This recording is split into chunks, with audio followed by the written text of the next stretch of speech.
A música tocava suavemente, enquanto eu caminhava pelo corredor, segurando o buquê com as mãos trêmulas e o coração apertado. Meu filho ao meu lado com o terno ajustado e um olhar nervoso, mas confiante. Ele só tinha 7 anos, e sempre foi. O amor da minha vida, o único que esteve comigo nos momentos mais difíceis. Então esse dia era mais que especial. Para mim, era o início de uma nova vida, ao lado de um homem que prometeu amar e respeitar tanto a mim quanto meu filho. Chegamos ao altar e ele estava lá, meu futuro marido, com um sorriso radiante e os olhos brilhando de emoção. Ele parecia tão perfeito, tão seguro, tão certo de tudo. Trocamos votos, olhares, alianças e, enfim, o beijo, selando nossa união. Todos aplaudiram e sorriram, e por um momento achei que tudo daria certo, que finalmente eu tinha acertado a festa. Começou e o salão estava cheio de convidados felizes, música boa, comida farta e muitas risadas. Meu filho corria de um lado para o outro, rindo com os primos e brincando inocente, sem saber do que estava por vir. Eu estava conversando com algumas amigas quando ouvi um grito alto e agudo que me gelou por dentro. Virei rapidamente e vi meu filho com as mãos no rosto chorando, e meu marido com a mão levantada e o rosto contorcido de raiva. Corri até eles e perguntei o que estava acontecendo. Ele me olhou nos olhos e, com uma frieza que eu nunca tinha visto, disse: "Esse moleque é realmente um incômodo. Não para quieto, um segundo. Eu só pedi para ele não esbarrar nos garçons. E ele me respondeu de forma insolente. Então eu mostrei quem manda aqui meu mundo. Desabou ali naquele segundo, as luzes pareciam mais fortes, o barulho mais alto, e as pessoas começaram a cochichar ao redor. Meu filho soluçava e me abraçava como se tivesse medo. E tudo o que eu senti foi culpa, raiva e uma dor profunda, como se alguém tivesse arrancado meu coração com as mãos. Tentei acalmar meu filho e pedi que ele fosse até minha irmã por um momento, mas meu olhar já estava cravado no homem que até então era meu marido. "Você encostou no meu filho?" Eu perguntei com a voz trêmula. Ele nem piscou, apenas disse: "Ele precisava de limites, alguém tem que fazer isso. Já que você claramente não consegue." Respirei fundo, tentando entender como aquele homem que parecia tão gentil podia ter se transformado diante de todos meus amigos. Olhavam perplexos. Alguns já começavam a sair da festa e outros apenas observavam, esperando meu próximo movimento ou não. Pensei 2 vezes. Peguei o microfone do DJ e disse com a voz firme que essa festa estava encerrada, que não permitiria jamais que alguém que deveria proteger meu filho fosse capaz de agredi-lo em pleno casamento. Houve silêncio. Então murmúrios e logo gritos de apoio. Alguns convidados começaram a aplaudir, outros questionavam o que estava acontecendo. Meu agora ex-marido tentou se justificar dizendo que eu estava exagerando, que ele apenas tentou educar.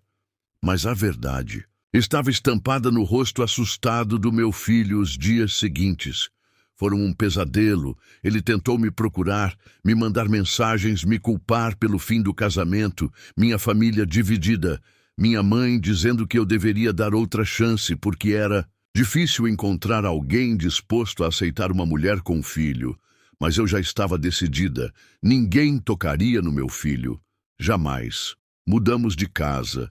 Fui morar com minha irmã por uns meses até conseguir me reerguer. Meu filho demorou a voltar a sorrir. Ele dormia abraçado comigo todas as noites e perguntava se aquele homem ia voltar. Eu dizia que não, que mamãe tinha prometido que nunca mais deixaria ninguém machucá-lo, e essa promessa eu faria valer. Passaram-se meses e comecei terapia. Para mim e para ele, cada passo foi difícil, cada lágrima um aprendizado, mas com o tempo fomos nos reconstruindo. Meu filho voltou a brincar, a correr, a desenhar, e me dizia que me amava toda noite antes de dormir. Comecei a escrever sobre nossa história, Criei um blog e conheci outras mulheres que passaram por coisas semelhantes, trocamos experiências, choramos juntas e nos fortalecemos um dia. Recebi um convite para dar uma palestra sobre violência psicológica e física em relacionamentos. Aceitei com o coração batendo forte. Subi no palco com meu filho, na plateia, me olhando com orgulho, e contei tudo do início ao fim. Quando terminei, ele veio até mim, me abraçou e disse: "Mamãe, você é a melhor do mundo ou não? Preciso de mais nada." A dor que senti naquele dia ainda existe, mas virou força e coragem. Aprendi que amor de verdade nunca fere, nunca humilha, nunca machuca. E hoje meu filho sabe disso também. Se um dia alguém perguntar por que terminei meu casamento no mesmo dia da cerimônia, eu direi com toda certeza: porque ninguém nunca vai levantar a mão para o meu filho e sair impune ele. Pode ter apenas 7 anos, mas já aprendeu o mais importante do mundo, que merece ser amado, respeitado e protegido. Sempre fomos ao parque naquele domingo e ele correu livre como se fosse o dono do mundo, rindo alto com as bochechas vermelhas do vento. E eu sentei num banco observando, com os olhos marejados de felicidade, porque agora ele estava seguro. Agora ele estava bem. E eu também. Alguns anos se passaram. Ele cresceu, ficou mais alto, mais forte e mais sábio. Ele sempre se lembra daquele dia não com tristeza, mas como um marco em nossa história, um ponto de virada em que descobrimos nossa força. Hoje ele é adolescente. E cada conquista dele é minha. Também vejo nele um garoto bondoso, respeitoso e firme, alguém que jamais aceitará menos do que merecei. Eu sigo aqui, orgulhosa, certa de que fiz a escolha certa no dia mais difícil da minha vida.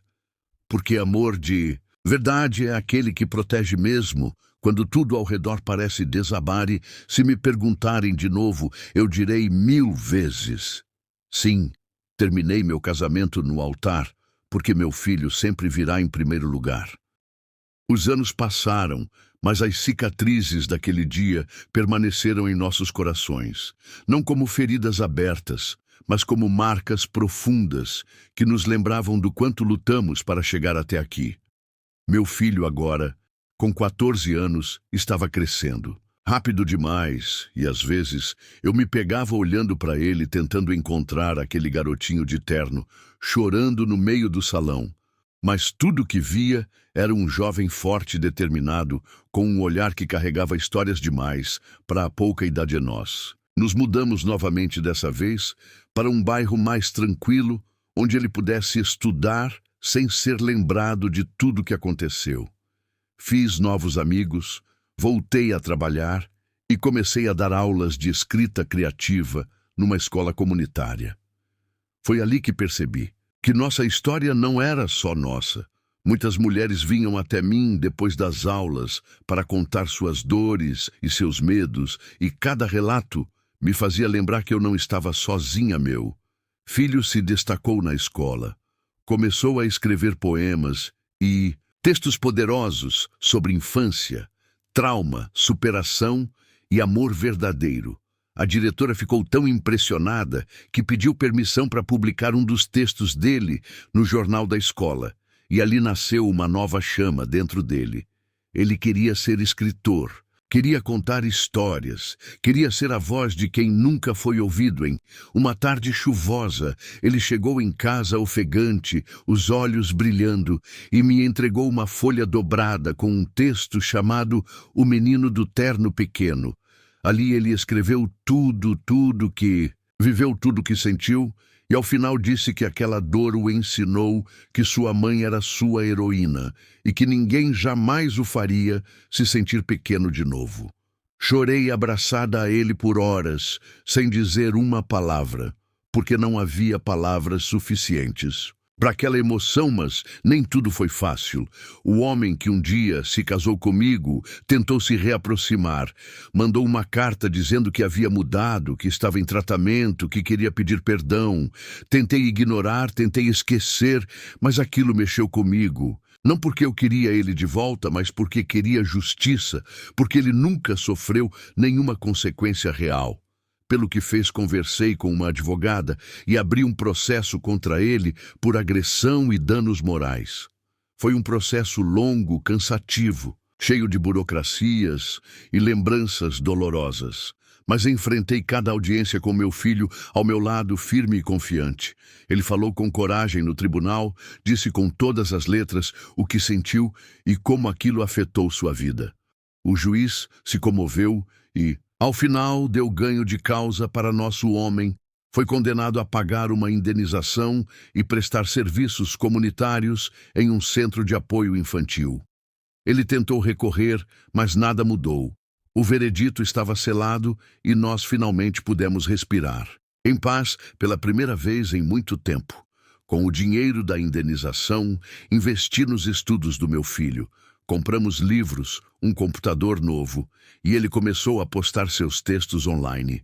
Criou um blog chamado Voz Pequena, que em poucas semanas ganhou centenas de leitores, mães, filhos, professores, todos emocionados com suas palavras em uma das postagens, ele escreveu que a dor não foi escolha, mas a cura foi, e que cada pessoa tem o poder de transformar lágrimas em sementes de esperança.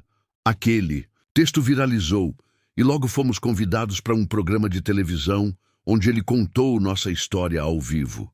Recebi mensagens do país inteiro, mulheres dizendo que criaram coragem para sair de relações abusivas depois de ouvirem o que passamos.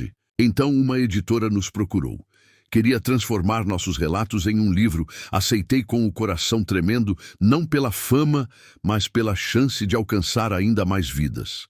Passamos meses escrevendo juntos, relembrando cada passo, cada queda, cada vitória. O livro se chamou A Mão que Protege e foi lançado em uma feira literária da nossa cidadeno.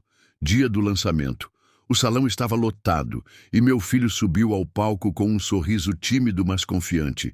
Disse que dedicava o livro a todas. As crianças que foram silenciadas por adultos que deviam amar e não ferir, e que esperava que cada palavra fosse um abraço para quem estivesse sofrendo.